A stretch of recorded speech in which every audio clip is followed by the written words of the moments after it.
بسم اللہ الرحمن الرحیم۔ بڑھاپے میں موت کے وقت تکلیف نہیں ہوگی جو روزانہ یہ کلمہ پڑھتا ہے۔ محترم ناظرین، بڑھاپا انسان کی زندگی کا ایک ایسا مرحلہ ہے جہاں وہ دنیا کی حقیقتوں کو پہلے سے زیادہ گہرائی سے سمجھنے لگتا ہے۔ یہ وہ وقت ہوتا ہے جب انسان اپنے ماضی پر نظر ڈالتا ہے، اپنے اعمال کا جائزہ لیتا ہے اور آنے والی آخرت کی تیاری میں مصروف ہو جاتا ہے۔ اس لیے دین اسلام نے بڑھاپے کو بہت قیمتی وقت قرار دیا ہے، کیونکہ یہی وہ موقع ہوتا ہے جب بندہ اپنے رب کی طرف مکمل طور پر رجوع کر سکتا ہے۔ خاص طور پر موت کا وقت، جسے قرآن و حدیث میں نہایت اہم اور نازک مرحلہ قرار دیا گیا ہے، اس کی آسانی یا سختی کا دار و مدار انسان کے ایمان اور اعمال پر ہوتا ہے۔ اسی تناظر میں بعض اذکار اور کلمات ایسے ہیں جن کی پابندی انسان کے لیے موت کے وقت آسانی، سکون اور راحت کا سبب بنتی ہے۔ قرآن پاک میں اللہ تعالیٰ نے متعدد مقامات پر موت کی حقیقت اور اس کے وقت کی کیفیت کو بیان فرمایا ہے۔ ارشاد باری تعالیٰ ہے، کل نفس ذائقۃ الموت، یعنی ہر نفس کو موت کا ذائقہ چکھنا ہے۔ اس آیت سے واضح ہوتا ہے کہ موت ایک اٹل حقیقت ہے جس سے کوئی بھی بچ نہیں سکتا۔ اسی طرح ایک اور مقام پر فرمایا، وجاءت سکرۃ الموت بالحق، یعنی موت کی سختی حق کے ساتھ آ پہنچتی ہے۔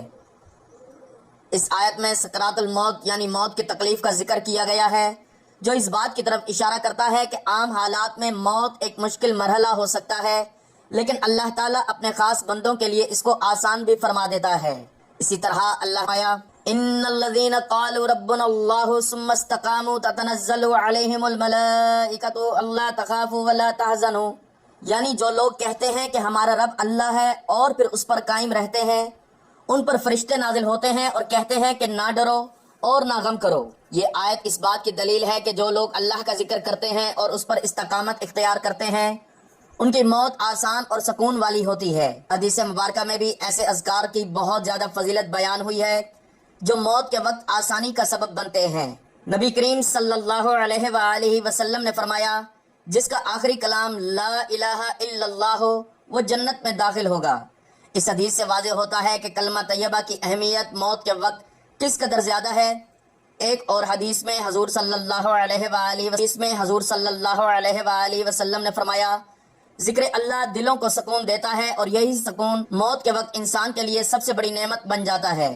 ایک اور حدیث میں آتا ہے کہ رسول اللہ صلی اللہ علیہ وآلہ وسلم نے فرمایا، اللہ تعالیٰ فرماتا ہے، میں اپنے بندے کے ساتھ ویسا ہی معاملہ کرتا ہوں جیسا وہ میرے بارے میں گمان رکھتا ہے، اور جب وہ مجھے یاد کرتا ہے تو میں اس کے ساتھ ہوتا ہوں۔ اس حدیث سے معلوم ہوتا ہے کہ جو بندہ دنیا میں اللہ کا ذکر کثرت سے کرتا ہے، اللہ تعالیٰ اس کے ساتھ خاص رحمت کا معاملہ فرماتا ہے، حتیٰ کہ موت کے وقت بھی اسے آسانی عطا فرماتا ہے۔ اسی طرح ایک اور حدیث میں ہے، جو شخص کثرت سے استغفار کرتا ہے، اللہ اس کے لیے ہر غم سے نکلنے کا راستہ پیدا کر دیتا ہے۔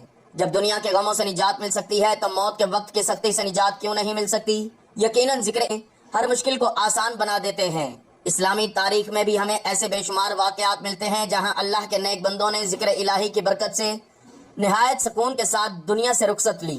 حضرت بلال حبشی رضی اللہ تعالیٰ عنہ کا واقعہ بہت مشہور ہے۔ جب ان کی وفات کا وقت آیا تو وہ بے حد خوش تھے اور فرما رہے تھے، کل میں اپنے محبوب صلی اللہ علیہ وآلہ وسلم اور اپنے ساتھیوں سے ملاقات کروں گا۔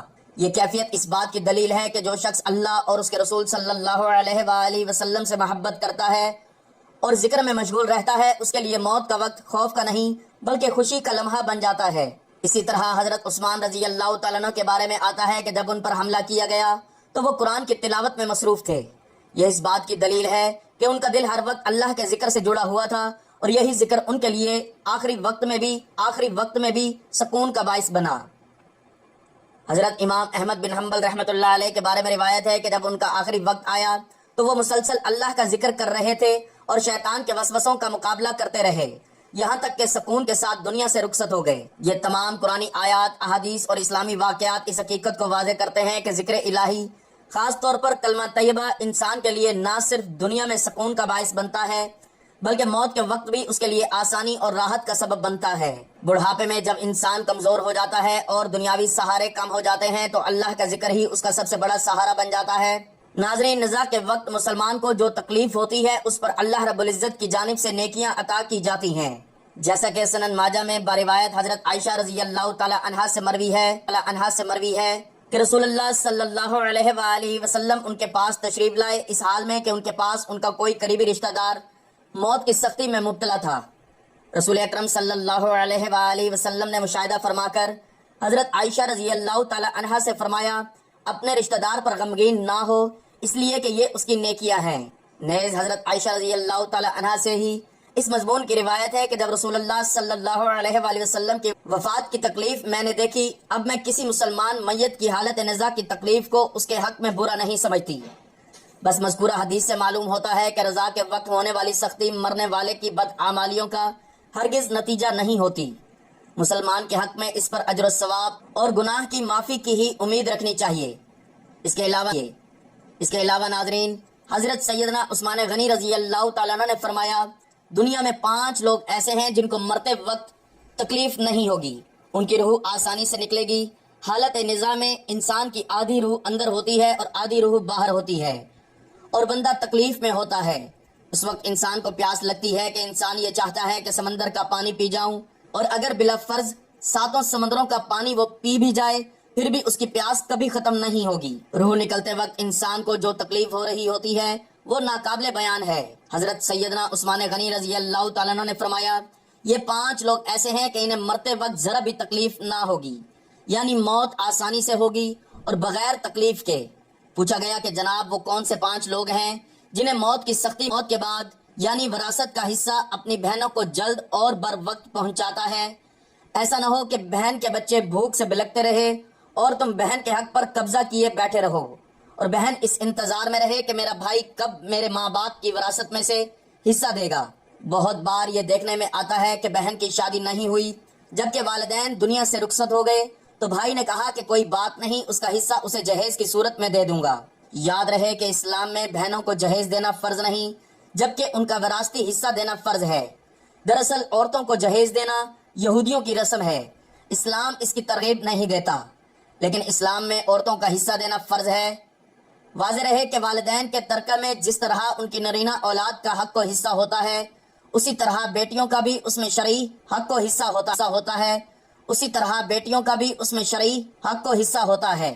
والدین کے انتقال کے بعد ان کے ترکے پر بیٹوں کا خود تنہا قبضہ کر لینا اور بہنوں کو ان کے شرعی حصے سے محروم رکھنا ناجائز اور سخت گناہ ہے۔ بھائیوں پر لازم ہے کہ بہنوں کو ان کا حق و حصہ اس دنیا میں دیں، ورنہ آخرت میں دینا پڑے گا، اور آخرت میں دینا آسان نہیں ہوگا۔ حدیث مبارکہ میں اس پر بڑی وعیدیں آئی ہیں۔ حضرت سعید بن زید رضی اللہ تعالیٰ عنہ فرماتے ہیں رسول اللہ صلی اللہ علیہ وآلہ وسلم نے فرمایا جو شخص کسی پر باشت بر زمین بھی ازراہ ظلم لے گا، قیامت کے دن 7 زمینوں میں سے اتنی ہی زمین اس کے گلے میں توق کے طور پر ڈالی جائے گی۔ ایک اور حدیث مبارک ہے، حضرت انس رضی اللہ تعالیٰ عنہ فرماتے ہیں رسول اللہ صلی اللہ علیہ وآلہ وسلم نے فرمایا جو شخص اپنی وراثت میں بہنوں کا حصہ کاٹے گا یعنی اس کا حصہ نہیں دے گا تو اللہ تعالیٰ قیامت کے دن اس کی جنت کے میراث کاٹ لے گا۔ یاد رہے کہ جہیز کی رسم اسلام کی رسم نہیں بلکہ یہودیوں کی رسم ہے، اور اس سے بڑا نقصان یہ ہے کہ جس طرح یہودیوں کی عورت کو بغیر جہیز کے کوئی شخص قبول نہیں کرتا، اسی طرح آج اسلام میں بھی عورتوں کی شادیوں میں سب سے بڑی رکاوٹ جہیز ہے۔ غریب آدمی کی بیٹی بیٹھی بیٹھی بوڑھی ہو گئی کہ جہیز کا کوئی بندوبست نہ ہو سکا۔ اسی طرح اگر کوئی شخص یہ کہے کہ میں بہن کا وراثتی حصہ تو نہیں دے سکتا، البتہ جب اس کی شادی کا وقت ہوگا تو جہیز بھی دے دوں گا، لہٰذا فرمایا گیا کہ بہنوں کو بر وقت حصہ دینے والے کی روح موت کے وقت بڑی آسانی سے نکلتی ہے۔ ایک عورت کا بھائی فوت ہوا تو اس عورت نے بہت اصرار کیا کہ مجھے بھی قبرستان لے چلو۔ میں بھی اپنے بھائی کی قبر پر غیر اس کے اصرار کو قبول کیا گیا اور اسے قبرستان میں اسی جگہ لے جایا گیا جہاں اس کے بھائی کی تدفین ہونے والی تھی۔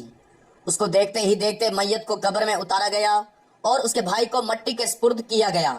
جب دعا کی باری آئی تو تمام عزیز و اقارب کے سامنے اس کی روتی ہوئی بہن نے آسمان کی جانب اپنے ہاتھ اٹھائے اور آسمان کی جانب دیکھا، اس کا دل رو رہا ہے، آنکھیں چشم چشم برس رہی ہیں۔ اس نے ایک ایسی دعا کی کہ لوگوں کے مردہ ضمیر کو جگا دیا۔ روتی ہوئی بہن نے آسمان کی جانب دیکھ کر فریاد کی، اے میرے مالک، اے انصاف کرنے والے، آج میرا بھی انصاف کر دے۔ رو رو کر کہنے لگی، میرے مالک، تم میرے اس ظالم بھائی کو اپنی رحمت سے دور رکھنا، ایسا دور رکھنا جیسے اس نے میرے والدین کی وراثت سے مجھے دور رکھا ہے۔ میرے بچے بھوک سے بلکتے رہے، بچوں پر ذرا بھی ترس نہ آیا۔ میں اپنے بچوں کا حرام جانور کا گوشت کھلانے پر مجبور ہو گئی۔ میرے بچوں نے بڑی ہی غربت کی زندگی گزاری ہے، جبکہ میرے اس بھائی کو کبھی بھی حیا نہ آئی، کبھی بھی رحم نہ آیا کہ میں اپنی بہنوں کی وراثت جو ان کا حق ہے اسے ادا کروں۔ اے میرے مالک، تو آج انصاف کر دے، اور جس طرح اس نے میری وراثت کے حق سے مجھے دور رکھا ہے اسی طرح تو اسے اپنی رحمت سے دور کر دے۔ تو ناظرین، صرف ایک لمحے کے لیے دل پر ہاتھ رکھ کر یہ سوچو کہ جب تم اپنی بہنوں کو ان کے وراثت کا حق ادا نہیں کرو گے تو کیا تمہاری بہنیں تمہارے لیے مغفرت کی دعائیں کریں گی یا جہنم کی دعائیں کریں گی؟ بہن کے لیے ظالم بن کے مرو گے یا مظلوم بن کے؟ ناظرین، بہن کا حق کھانا ایسے ہے جیسے خنزیر کا گوشت کھانا ہے۔ دوسرا وہ شخص جس کی روح مرتے وقت بڑی ہی آسانی سے نکلے گی، خنزیر کا گوشت کھانا ہے۔ دوسرا وہ شخص جس کی روح مرتے وقت بڑی ہی آسانی سے نکلے گی، فرمایا کثرت سے صدقہ کرنے والا شخص، یعنی ایسا شخص جو اللہ کے رسول صلی اللہ علیہ وآلہ وسلم کی رضا کے لیے اپنے مال و دولت میں سے یوں صدقہ کرتا ہے کہ جب وہ اپنے ایک ہاتھ سے کسی کو دیتا ہے تو دوسرے ہاتھ کو پتہ بھی نہیں چلتا۔ یعنی دوسرا انسان وہ ہے جو کثرت سے صدقہ کرے گا تو اس کی موت کے وقت اس کی روح آسانی سے نکلے گی اور جان کنی کا عمل اس کے لیے تکلیف دہ نہیں ہوگا۔ نمبر 3، ایسا انسان جو اپنے گھر والوں اور رشتہ داروں سے اچھا سلوک کرنے والا ہو، یعنی اپنے ماں باپ، بیوی بچے اور بہن بھائیوں سے نرم دلی کا رویہ رکھنے والا ہے، اپنے بچوں سے پیار کرنے والا ہے، حلال لقمہ کما کر اپنے بیوی بچوں کی کفالت کرنے والا ہے۔ ناظرین، انسان کی زندگی کا سب سے نازک اور حق ہے کہ اس کا خاتمہ آسان ہو، اس کی جان سکون سے نکلے اور وہ اللہ تعالیٰ کے حضور سرخرو ہو کر حاضر ہو۔ لیکن یہ آسانی اچانک نہیں ملتی، بلکہ اس کے پیچھے ایک مکمل طرز زندگی ہوتا ہے۔ ایسا طرز زندگی جس میں نرمی، محبت، صبر اور حسن اخلاق شامل ہو، خاص طور پر اپنے گھر والوں کے ساتھ نرمی سے پیش آنا، ان سے اچھے انداز میں بات کرنا، ان کی غلطیوں کو معاف کرنا اور ان کے ساتھ محبت بھرا رویہ اختیار کرنا۔ یہ وہ اعمال ہیں جو نہ صرف دنیا میں سکون دیتے ہیں بلکہ موت کی سختیوں کو بھی کم کرنے کا ذریعہ بنتے ہیں۔ نبی کریم صلی اللہ علیہ وآلہ وسلم کی تعلیمات میں حسن اخلاق کو بہت زیادہ اہمیت دی گئی ہے۔ آپ صلی اللہ علیہ وآلہ وسلم نے فرمایا کہ تم میں سب سے بہتر وہ ہے جو اپنے گھر والوں کے ساتھ اچھا ہو۔ اس حدیث سے میں ہوتا ہے کیونکہ باہر انسان اچھا بن سکتا ہے مگر گھر میں اصل مزاج ظاہر ہوتا ہے۔ جو شخص اپنے اہل خانہ کے ساتھ نرمی سے بات کرتا ہے، ان کے جذبات کا خیال رکھتا ہے اور ان کے ساتھ محبت اور شفقت کا معاملہ کرتا ہے، وہ در حقیقت اللہ تعالیٰ کی رحمت کو اپنی طرف متوجہ کرتا ہے۔ گھر میں سختی، غصہ، تلخ کلامی اور بد زبانی نہ صرف رشتوں کو خراب کرتی ہے بلکہ دلوں میں نفرت اور بے سکونی پیدا کرتی ہے۔ ایسے ماحول میں نہ برکت رہتی ہے اور نہ سکون۔ اس کے برعکس اگر گھر کا ماحول نرم گفتگو، مسکراہٹ اور محبت سے بھرا ہوا ہو تو وہی گھر جنت کا نمونہ بن جاتا ہے۔ ایسے گھروں میں اللہ تعالیٰ کی رحمتیں نازل ہوتی ہیں، فرشتے دعا کرتے ہیں اور شیطان دور بھاگتا ہے۔ یہی رحمتیں انسان کے آخری وقت میں کام آتی ہیں اور موت کی سختیوں کو آسان بنا دیتی ہیں۔ اسلامی تاریخ میں ہمیں کئی ایسے واقعات ملتے ہیں جہاں لوگوں کے حسن سلوک نے ان کے انجام کو سنوار دیا۔ ایک شخص جو ہمیشہ اپنے اہل خانہ کے ساتھ نرمی سے پیش آتا تھا، ان کی چھوٹی چھوٹی غلطیوں کو نظر انداز کرتا تھا اور کبھی کسی پر غصہ نہیں کرتا تھا، جب اس کا آخری وقت آیا تو اس کے چہرے پر سکون تھا۔ اس کے پاس بیٹھے لوگوں نے دیکھا کہ وہ مسکرا رہا ہے، گویا وہ کسی خوشخبری کا انتظار کر رہا ہو۔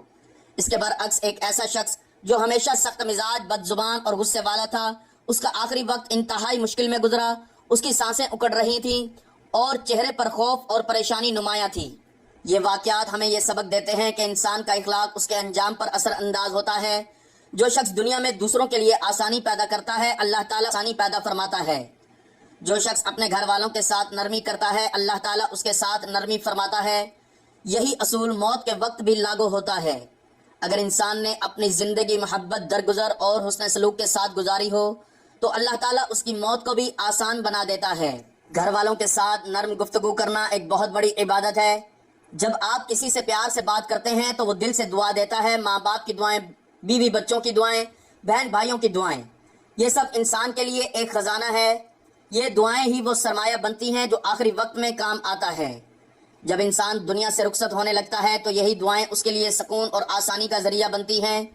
لہٰذا ہمیں چاہیے کہ ہم اپنی زبان کی حفاظت کریں، گھر میں کبھی سخت الفاظ استعمال نہ کریں، غصے کو قابو میں رکھیں، اختیار کریں۔ اگر کوئی غلطی کرے تو معاف کر دیں، اگر کوئی ناراض ہو تو اسے منا لیں، اور اگر کوئی کمزور ہو تو اس کا سہارا بن جائیں۔ یہی وہ راستہ ہے جو ہمیں نہ صرف دنیا میں خوشی دے گا بلکہ آخرت میں بھی کامیابی کا سبب بنے گا۔ موت کی سختی سے نجات صرف وظائف اور اذکار سے نہیں بلکہ ہمارے اعمال اور اخلاق سے بھی جڑی ہوئی ہے۔ اگر ہم اپنے گھر کو محبت، نرمی اور حسن سلوک کا گہوارہ بنا لیں تو یقیناً اللہ تعالی ہماری زندگی اور موت دونوں کو آسان فرما دے گا۔ یہی حقیقی کامیابی ہے اور یہی ایک مومن کی پہچان ہے۔ اسی طرح حضرت عثمان غنی رضی اللہ تعالیٰ عنہ نے فرمایا کہ چوتھا وہ شخص جو نماز یہ سوچ کر ادا کرتا ہے کہ وہ میرے نبی صلی اللہ علیہ وآلہ وسلم کی آنکھوں کی ٹھنڈک ہے۔ نماز دین کا ستون ہے، نماز مومن کی معراج ہے، اسلام و کفر میں تفریق ہے۔ نماز اسلام کے 5 ستونوں میں سے ایک اہم ستون ہے۔ نماز بدنی عبادتوں میں سب سے افضل عبادت ہے۔ مسلم اور کافر کے درمیان فرق پیدا کرنے والی چیز نماز ہے۔ اسلام کا شعار نماز ہے۔ یہ شیطان کے چہرے کو سیاہ کرتی ہے، مومن کے لیے باعث فخر ہے۔ نماز کے وقت اللہ تعالیٰ نمازی ہی کی طرف متوجہ ہوتا ہے۔ اللہ تعالیٰ انسان کو سجدہ کرتے وقت ہی سب سے زیادہ پسند کرتا ہے۔ جب انسان نماز کے لیے تیار ہوتا ہے تو جنت کے دروازے کھول دیے جاتے ہیں اور نماز کی جانب جتنے قدم بڑھاتا ہے اس کے اتنے گناہ معاف کر دیے جاتے ہیں اور اتنا ہی ثواب اس کے حق میں لکھ دیا جاتا ہے۔ جنگ میں ہو کوئی، چاہے دشمن کی تلوار کے سائے میں یا پھر دشمن کے ڈر سے اپنی جان بچا کر بھاگ رہا ہو، اس وقت بھی نماز کو قضا کی صورت میں ادا کرنا لازم اور فرض ہے۔ یہ اسلام کا فرمان ہے اور نماز بے شک دارین کی سعادتوں کا ضامن ہے۔ اللہ عز و جل قرآن مقدس میں ارشاد فرماتا ہے، ھدی للمتقین الذین یؤمنون بالغیب ویقیمون الصلاۃ ومما رزقناہم ینفقون۔ ترجمہ کہ یہ کتاب پرہیزگاروں کو ہدایت ہے جو غیب پر ایمان لائے اور نماز قائم رکھتے اور ہم نے جو دیا اس میں سے ہماری راہ میں خرچ کرتے ہیں۔ اور فرماتا ہے وَأَقِیمُوا الصَّلَاةَ وَآتُوا الزَّکَاةَ وَارْکَعُوا مَعَ الرَّاکعِینَ۔ ترجمہ نماز قائم کرو اور زکوٰۃ ادا کرو اور رکوع کرنے والوں کے ساتھ نماز پڑھو، یعنی مسلمانوں کے ساتھ کہ رکوع ہماری شریعت میں ہے، یا تو پھر باجماعت سے نماز ادا کرو۔ اور فرماتا ہے حافظوا علی الصلاۃ والصلاۃ الوسطی وقوموا للہ قانتین۔ ترجمہ تمام نمازوں خصوصاً بیچ والی نماز عصر کی محافظت رکھو اور اللہ کے حضور ادب سے کھڑے رہو۔ اور فرماتا ہے وَإِنَّهَا لَكَبِيرَةٌ إِلَّا عَلَى الْخَاشِعِينَ۔ نماز شان ہے مگر خشوع کرنے والوں پر۔ نماز کا متلقن ترک تو سخت ہولناک چیز ہے، اسے قضا کر کے پڑھنے والوں کے لیے فرماتا ہے فَوَيْلٌ لِّلْمُصَلِّينَ الَّذِينَ هُمْ عَنْ صَلَاتِهِمْ سَاهُونَ۔ ترجمہ خرابی ان نمازیوں کے لیے جو اپنی نماز سے بے خبر ہیں، وقت گزار کر پڑھنے اٹھتے ہیں۔ نماز کی اہمیت اس سے بھی پتہ چلتا ہے کہ اللہ رب العزت نے سب احکام اپنے حبیب صلی اللہ علیہ وآلہ وسلم کو زمین پر بھیجے، تو اپنے عرش عظیم پر بلا کر اسے فرض کیا اور شب اسرا یعنی معراج کی رات میں یہ تحفہ دیا۔ اسی طرح اور فرماتا ہے ان الصلاۃ کانت علی المؤمنین کتابا موقوتا۔ ترجمہ کہ بے شک نماز مومنوں پر اپنے مقررہ وقت میں ادا کرنا فرض ہے۔ اور فرماتا ہے وَأَقِیمُوا الصَّلَاةَ وَآتُوا الزَّکَاةَ۔ ترجمہ کہ نماز قائم کرو اور زکوٰۃ دو۔ اور فرماتا ہے وَاعْبُدْ رَبَّكَ حَتَّى يَأْتِيَكَ الْیَقِین۔ ترجمہ اپنے رب کی اس وقت تک عبادت کر جب تک کہ تیری موت نہ آ جائے۔ اس طریقے سے اللہ تبارک و تعالی نے پورے قرآن میں مختلف مقامات پر مختلف طریقوں سے 186 مرتبہ اپنے بندوں کو نماز قائم کرنے کا حکم دیا ہے، کیونکہ نماز تمام برائیوں سے روکتی ہے، جیسا کہ قرآن مقدس میں ذکر ہے، برائیوں سے روکتی ہے جیسا کہ قرآن مقدس میں ذکر ہے۔ ترجمہ کہ بے شک نماز تمام برائیوں اور برے کاموں سے روکتی ہے۔ اللہ تعالیٰ اپنے بندوں کو نماز پر پابندی کرنے کی تلقین اس لیے کر رہا ہے تاکہ اس کے بندے ضلالت و گمراہی کے دلدل میں نہ پھنسیں اور حق کی راہ پر گامزن رہیں، تمام تر اختلافات اور مصیبت سے بچے رہیں۔ اگر آپ قرآن مقدس کی تلاوت کریں گے تو بے شمار آیات آپ کو ایسی ملیں گی جو نماز کی فرضیت پر دلالت کرتی ہیں، اور آپ جان لو گے کہ بے شک نماز ہر حال میں فرض ہے اور اس سے بچنے کا کوئی چارہ کار نہیں۔ یقیناً نماز ہر حال میں فرض ہے، کیونکہ نماز ہی ایک ایسی عبادت ہے جو دنیا میں تو ساتھ دیتی ہی ہے، مر جانے کے بعد قبر میں بھی ساتھ دیتی ہے، اور کل بروز قیامت آپ کی نماز آپ کے ساتھ ہوگی اور آپ کی شفاعت کرے گی اور کہے گی یا اللہ یہ تیرا بندہ ہے جو دنیا میں نماز صحیح وقت پر صحیح طریقے سے ادا کیا کرتا تھا اور میری بہت قدر کیا کرتا تھا، تو 5 وقت کا نمازی موت کے وقت کسی قسم کی سختی میں مبتلا نہ ہوگا۔ پانچواں وہ شخص جو قرآن کی تلاوت کرتا ہو یعنی خود بھی قرآن پڑھتا ہو اور دوسروں کو بھی قرآن سکھاتا ہو۔ پھر فرمایا رات کی تنہائی میں اٹھ کر قرآن پڑھا کرو اور قرآن پڑھتے وقت رویا کرو، فرمایا کہ اگر رونا نہ بھی آئے تو رونے کی کوشش کر لیا کرو۔ حضرت علی حجویری رحمۃ اللہ علیہ سے کسی نے پوچھا کہ حضرت اگر رونے کی کوشش بھی کریں اور پھر بھی رونا نہ آئے تو پھر کیا کریں؟ تو فرمایا کہ پھر اپنے مقدر پر رویا کرو کہ تم اتنے سنگ دل ہو گئے ہو کہ تمہاری آنکھیں آنسو نہیں بہاتی۔ حضرت عائشہ صدیقہ رضی اللہ تعالی عنہا کہتی ہیں کہ جب سے انہوں نے اللہ کے رسول صلی اللہ علیہ وآلہ وسلم کو موت کے وقت درپیش سختی کا منظر دیکھا، تب سے کسی کی آسان موت پر خوش نہیں ہوتی اور آسان موت نصیب ہونے کی تمنا بھی نہیں کرتی، کیونکہ وہ جان چکی تھی کہ نہ تو موت کی سختی مرنے والے کے برے انجام کی دلیل ہے اور نہ ہی آسان موت کوئی عزت افزائی کی بات ہے۔ اگر سچ مچ ایسا ہوتا تو اللہ کے رسول صلی اللہ علیہ وآلہ وسلم کو آسان سے آسان تر موت نصیب ہوتی۔ یہی وجہ ہے کہ نہ وہ موت کی سختی کو ناپسند کرتی تھیں اور نہ کسی کی آسان موت پر خوش ہوتی تھیں۔ موت کی سختی کے بارے میں حضرت عائشہ رضی اللہ تعالیٰ عنہ سے روایت ہے، آپ رضی اللہ تعالیٰ عنہ فرماتی ہیں کہ میں نے رسول اللہ صلی اللہ علیہ وآلہ وسلم کو حالت نزاع میں دیکھا۔ آپ صلی اللہ علیہ وآلہ وسلم کے پاس پانی کا ایک پیالہ رکھا ہوا تھا۔ آپ صلی اللہ علیہ وآلہ وسلم اس میں ہاتھ داخل کرتے لیتے تھے، فرماتے کہ یا اللہ موت کی سختی میں میری مدد فرما۔ مختلف احادیث مبارکہ سے معلوم ہوتا ہے کہ مومن کی روح بہت آسانی سے نکلتی ہے اور روح نکلتے ہی اس کے لیے خوشخبریاں شروع ہو جاتی ہیں، جبکہ کافر کے بارے میں آتا ہے کہ اس کی روح انتہائی سختی کے ساتھ قبض کر لی جاتی ہے اور اسی وقت سے ہی اس کے برے احوال شروع ہو جاتے ہیں۔ البتہ متعدد احادیث مبارکہ میں یہ بھی مذکور ہے کہ اللہ تعالیٰ نے موت کے اندر ایک ایسی شدت اور سختی رکھی ہے کہ اس کا احساس دنیا سے جانے والے ہر شخص کو ہوتا ہے، خواہ وہ نیک مسلمان ہو یا بد ہو یا کافر ہو۔ لیکن مومن پر جو تکلیف آتی ہے وہ اس کے گناہوں کی معافی اور درجات کی بلندی کے لیے ہوتی ہے، جبکہ کافر پر تکلیف اس کے بد اعمالیوں کی سزا کے طور پر آتی ہے۔ چنانچہ ایک حدیث میں آتا ہے کہ مومن گناہ کرتا ہے، اسی وجہ سے اس پر موت کے وقت سختی کی جاتی تاکہ اس کے گناہوں کا کفارہ ہو، اور کافر بھی نیکی کا کام کرتا ہے تو اس پر اس کی موت کے وقت کچھ آسانی کر دی جاتی ہے تاکہ اس کے ان اچھے کاموں کا بدلہ ہو۔ اس حدیث سے یہ بات معلوم ہوتی ہے کہ ہر شخص کی موت اس کے دنیا میں کیے گئے اچھے اور برے اعمال کے مطابق ہوتی ہے۔ تاہم حضرات علماء کرام اور محدثین رحمۃ اللہ علیہم نے یہ لکھا ہے کہ مومن کو جو بھی تکلیف ہوتی ہے، خواہ وہ تکلیف اس کے گناہوں کی بخشش کے لیے ہو یا اس کے درجات کی بلندی ہو، وہ حالت نزاع روح نکلتے وقت سے پہلے ہوتی ہے، اور جب اس کی روح نکل رہی ہوتی ہے تو اس وقت اللہ تعالیٰ اس کی تمام تکلیفوں کو دور فرما کر سہولت اور آسانی سے روح قبض کر لیتے ہیں اور آنے والے مراحل بھی آسان فرما دیتے ہیں۔ واللہ عالم۔ تو ناظرین محترم، وقت کی نزاکت کو مد نظر رکھتے ہوئے چلتے ہیں عمل کی جانب اور آپ کو بتاتے ہیں کہ آپ نے وہ کون سا عمل کرنا ہے اور اس عمل میں وہ کون سا کلمہ پڑھنا ہے جس کے پڑھنے سے بڑھاپے میں مختی سے دور رہتا ہے۔ تو اس عمل کے لیے نہ ہی جگہ کی کوئی قید ہے، نہ ہی وقت کی کوئی پابندی ہے۔ آپ کو جب جہاں جیسے وقت ملتا ہے، آپ گھر میں ہیں، دکان پر ہیں، دفتر میں ہیں، کاروبار میں ہیں یا دنیا کے کسی بھی کونے میں ہیں، آپ کو جیسے ہی وقت مل جائے آپ نے یہ عمل لازمی کر لینا ہے اور اس کو اپنی زندگی کا معمول بنا لینا ہے۔ جو شخص یہ عمل روزانہ اخلاص، یقین اور اللہ پر توکل کے ساتھ کرے گا تو انشاءاللہ اس کے گناہ معاف ہوں گے اور موت کی سختی سے وہ محفوظ رہے گا۔ تو اس عمل کو کرنے کے لیے آپ نے سب سے پہلے حضور پاک صلی اللہ علیہ وآلہ وسلم کی ذات اقدس پر درود پاک کا نذرانہ پیش کرنا ہے۔ درود پاک آپ مختصر سا بھی پڑھ سکتے ہیں، آپ صلی اللہ علیہ وآلہ وسلم پڑھ سکتے ہیں یا صلی اللہ علی محمد پڑھ سکتے ہیں، لیکن درود ابراہیمی کی اہمیت اور فضیلت بہت زیادہ ہے، اس لیے ثواب کے طور پر ایک مرتبہ میرے ساتھ بھی درود پاک پڑھ لیں۔ اللہم صلی علی محمد وعلی آل محمد کما صلیت علی ابراہیم وعلی آل ابراہیم انک حمید مجید۔ اللہم بارک علی محمد وعلی آل محمد کما بارکت علی ابراہیم وعلی آل ابراہیم انک حمید مجید۔ درود پاک پڑھنے کے بعد آپ نے سب سے پہلے اللہ تعالیٰ کے یہ نام ہاتھوں کی انگلیوں پر یا تسبیح کے دانوں پر گن کر صرف 41 مرتبہ پڑھ لینے ہیں۔ یا رحمان، یا رحیم، یا لطیف، یا سلام، یا مؤمن۔ اللہ تعالیٰ کے یہ نام بہت ہی بابرکت ہیں جن کے معنی بہت ہی عمدہ ہیں۔ یا رحمان، اے نہایت مہربان۔ یا رحیم، اے نہایت رحم کرنے والا۔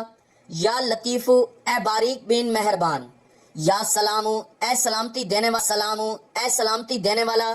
یا مؤمن، اے امن دینے والا۔ ان ناموں کو پڑھنے کے بعد آپ نے اس کلمے کی مکمل ایک تسبیح پڑھ لینی ہے۔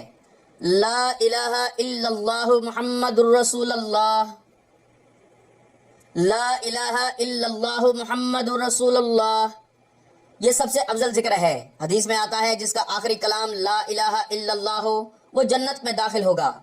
اس کلمے کو ہاتھوں کی انگلیوں پر یا تسبیح کے دانوں پر گن کر پورے 100 مرتبہ پڑھنے کے بعد آپ نے پھر سے ہاتھوں کی انگلیوں پر یا تسبیح کے دانوں پر گن کر 21 مرتبہ صرف یہ دعا پڑھ لینی ہے، اللہم ہون علینا سکرت الموت۔ ترجمہ: اے اللہ ہم پر موت کی سختیاں آسان فرما۔ یہ دعا پڑھنے کے بعد آپ نے ایک تسبیح استغفر اللہ کی پڑھ لینی ہے، استغفر اللہ کی پڑھ لینی ہے، اور آخر میں اتنا ہی درود پاک پڑھ لینا ہے جتنا عمل کے شروع میں پڑھا تھا، اور پھر اپنی دنیا و آخرت کی آسانی اور موت کی سختی سے بچنے کے لیے اور خاتمہ بالخیر کے لیے اللہ تعالیٰ کی بارگاہ میں رو رو کر گڑ گڑا کر اپنے گناہوں پر ندامت کے آنسو بہاتے ہوئے دعا کر لینی ہے۔ انشاءاللہ اس عمل کی بدولت اللہ تعالیٰ آپ کے گناہوں کو معاف فرما دے گا، آپ کے لیے آسانیاں پیدا فرمائے گا، بڑھاپے کے وقت آپ کو موت کی سختیوں سے محفوظ رکھے گا۔ لہٰذا جو شخص روزانہ اخلاص کے ساتھ کلمہ طیبہ لا الہ الا اللہ محمد رسول اللہ یا دیگر مسنون اذکار پڑھتا ہے، اللہ تعالیٰ اس کے دل کو نور سے بھر دیتا ہے، اس کے گناہوں کو معاف فرما دیتا ہے اور اس کے لیے موت کے وقت کی سختیوں کو آسان بنا دیتا ہے۔ یہی وہ خوش نصیب کلمات ہیں جو انسان کو دنیا میں عزت اور آخرت میں کامیابی عطا کرتے ہیں، اور سب بڑھ کر یہ کہ موت کے وقت اسے تکلیف سے بچا کر سکون اور اطمینان کے ساتھ اپنے رب کے حضور پیش ہونے کا شرف عطا کرتے ہیں۔ دعا ہے کہ اللہ تعالیٰ ہم سب مسلمانوں کی موت کے وقت کی سختیوں کو دور فرما کر ہمارا خاتمہ ایمان پر فرمائے اور ہمیں نیکی کی بات سننے، سمجھنے اور اس پر عمل کرنے کی طاقت اور توفیق مرحمت فرمائے۔ میرا سنانا اور آپ کا سننا اپنی بارگاہ میں قبول و منظور فرمائے، آمین۔ ناظرین، گزارش ہے کہ اللہ تعالیٰ کے 99 ناموں میں سے کوئی ایک نام لکھ کر کمنٹس میں ضرور